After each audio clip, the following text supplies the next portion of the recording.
नमस्कार विद्यार्थी मित्रांनो, टाटा मेमोरियल हॉस्पिटल अंतर्गत जी master of science in nuclear medicine and nuclear imaging technology हा जो कोर्स आहे, तर या कोर्सेसचे ॲडमिशनसाठी आता ऑनलाईन ॲप्लिकेशन सुरू झालेले आहे।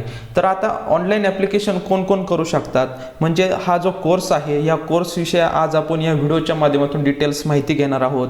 त्यासाठी इलिजिबिलिटी क्रायटेरिया काय असणार आहे, सिलेक्शन प्रोसेस काय असणार आहे, ॲप्लिकेशन कसे करायचे, तसेच ॲप्लिकेशन फी किती लागणार आहे, तसेच एंट्रन्स एक्झाम त्या रिलेटेड आपण बोलणार आहोत। तसेच एज लिमिट, त्यानंतर कोर्स ड्युरेशन किती असणार आहे, त्यानंतर ॲन्युअल फी किती लागणार आहे, स्टायपेंड किती मिळणार आहे यासाठी तुम्हाला, तसेच ॲप्लिकेशनचे लास्ट डेट कधी असणार आहे, या सर्व प्रश्नांची उत्तरं आज आपण या व्हिडिओच्या माध्यमातून घेणार आहोत। नमस्कार, मी पवन आणि तुम्ही पाहत आहात एल्मामे पवन हे यूट्यूब चॅनल।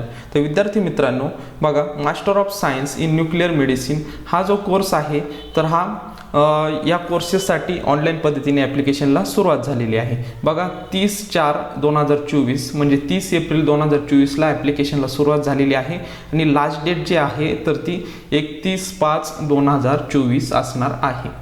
तर बघा याविषयी माहिती घेऊयात। बघा विद्यार्थी मित्रांनो, कोर्सेसचं नाव दिलेलं आहे master of science nuclear medicine and molecular imaging technology हा कोर्स असणार आहे। या कोर्सेस विषयी बघा 2 इयरचा हा कोर्सेस असणार आहे, 2 इयरचा कोर्स असणार आहे। प्लस तुम्हाला अजून काय दिलेलं आहे, is a post graduate degree which will be awarded from the Homi Bhabha National Institute deemed to university.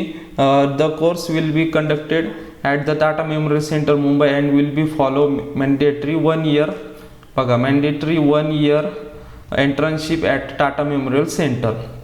बघा विद्यार्थी मित्रांनो, आता 2 इयरचा हा कोर्स असणार आहे, प्लस तुम्हाला 1 इयरची तिथे कंपल्सरी एंट्रन्सशिप करावी लागणार आहे, म्हणजे हे 3 इयरचा टोटल तुमचा हा कोर्स असणार आहे। 2 इयरचा हा कोर्स प्लस तुम्हाला एंट्रन्सशिप 1 वर्ष द्यावी लागणार आहे। त्यानंतर आता बघा मिनिमम इलिजिबिलिटी, आता ह्या कोर्सेसला कोण कोण ॲप्लाय करू शकतात।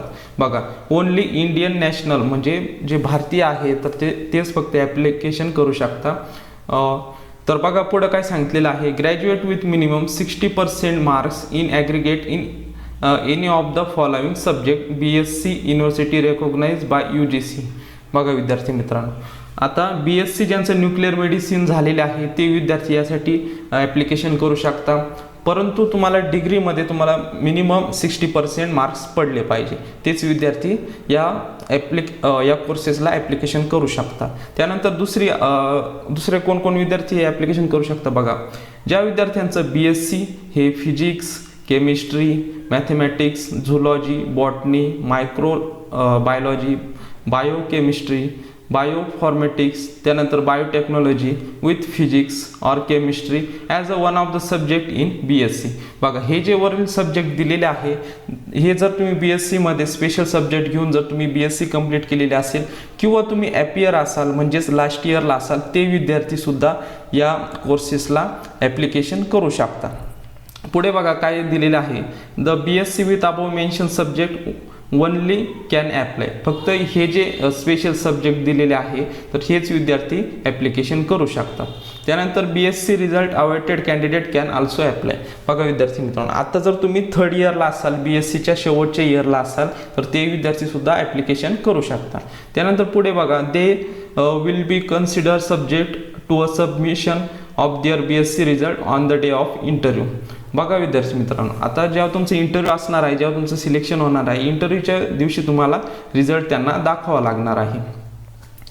त्यानंतर आता बघा पुढे दिलेलं आहे सिलेक्शन क्रायटेरिया। आता सिलेक्शन तुमचं कसं होणार आहे यासाठी बघा, selection will be based on evaluation performance in the written test follow by the interview. बघा तुमचं पहिले रिटन टेस्ट होणार आहे, त्यानंतर तुमचं त्यातून जे विद्यार्थी सिलेक्ट होणार आहे त्यानंतर त्यांचा इंटरव्ह्यू होणार आहे आणि त्यानंतर तुमचं फायनल सिलेक्शन होणार आहे, म्हणजे तुमच्या 2 स्टेजेस असणार आहे, रिटन टेस्ट आणि इंटरव्ह्यू। त्यानंतर बघा पुढे काय आहे, a fix number of candidate not exceeding 3 times the number of seats will be called as the interview. बघा म्हणजे जर जागा जर 10 असतील तर त्यासाठी बघा 3 टाइम्स दिलेलं आहे, म्हणजे × 3 म्हणजे 30 विद्यार्थ्यांना इंटरव्ह्यूसाठी बोलवलं जाणार आहे, ज्यांचं रिटन टेस्टमधून सिलेक्शन होणार आहे. म्हणजे एक्झाम्पल घेतलं आपण 10 जर जागा असतील तर इंटरव्ह्यूसाठी 30 जण विद्यार्थी बोलवले जाणार आहे. त्यानंतर बघा ॲप्लिकेशन फॉर्म विषयी. Application form are available tmc.gov.in ह्या वेबसाईटवर तुम्हाला ॲप्लिकेशनसाठी लिंक भेटून जाणार आहे. तसेच आपल्या व्हिडिओच्या डिस्क्रिप्शन बॉक्समध्ये सुद्धा तुम्हाला मी लिंक देणार आहे. तसेच आपल्या टेलिग्राम चॅनलवर पण अवेलेबल करून देणार आहे. त्या लिंकवर क्लिक केल्यानंतर तुम्ही ॲप्लिकेशन करू शकता. आता पुढे माहिती घेऊयात. ॲप्लिकेशन फी किती लागणार आहे. जर तुम्ही जनरल आणि ओबीसी कॅटेगरीचे स्टुडंट असाल तर तुम्हाला 2000 म्हणजेच 2000 रुपये फी लागणार आहे. तसेच जर तुम्ही SC ST तसेच फिजिकल हँडिकॅप स्टुडंट असाल तर तुम्हाला 500 रुपये फी लागणार आहे. बघा जनरल तसेच OBC जे स्टुडंट आहेत तर त्यांसाठी 2000 रुपये फी लागणार आहे. आणि जर तुम्ही SC तसेच ST किंवा फिजिकल हँडिकॅप असाल तर तुम्हाला 500 रुपये फी लागणार आहे. त्यानंतर आता बघा ॲप्लिकेशन प्रोसेस काय असणार आहे. Interested candidate fulfil the eligible criteria should complete the application form online as per instruction. Candidate are advise म्हणजे ऑनलाईन पद्धतीतून तुम्हाला ॲप्लिकेशन करायचं आहे. The hard copy of application along with the copies all relevant certificate documents are required to bring at the time of interview or admission. बघा विद्यार्थी मित्रांनो, application केल्यानंतर जी print असते तर ती तुमच्याकडे सेव्ह करून ठेवायची आहे. आणि त्यानंतर त्यासाठी लागणारे डॉक्युमेंट्स ते तुमच्याकडं म्हणजेच तुमचं मार्कशीट असतील किंवा इतर जे कास्ट सर्टिफिकेट वगैरे असतील तर ते तुम्हाला व्यवस्थित सेट करून ठेवायचं आहे. म्हणजे इंटरव्ह्यू किंवा ॲडमिशनच्या वेळेस तुम्हाला ॲप्लिकेशनचा जो फॉर्म आहे तर तो लागणार आहे. त्यानंतर पुढे बघा काय इन्फॉर्मेशन दिलेलं आहे. Application will be rejected if the candidate provide the incorrect false information in the application form. No correspondence in this regard will be entered. बघा विद्यार्थी मित्रांनो, जर तुम्ही ॲप्लिकेशनमध्ये खोटी माहिती दिली किंवा चुकीचे मार्क्स फिल केले किंवा कास्टविषयी चुकीची माहिती दिली तर तुमचा फॉर्म रिजेक्ट होऊ शकतो. त्यानंतर बघा एंट्रन्स एक्झाम विषयी दिलेली आहे माहिती. बघा मल्टिपल चॉईसची तुमची जी रिटन टेस्ट पहिली होणार आहे तर ती मल्टिपल चॉईस क्वेश्चन असणार आहे.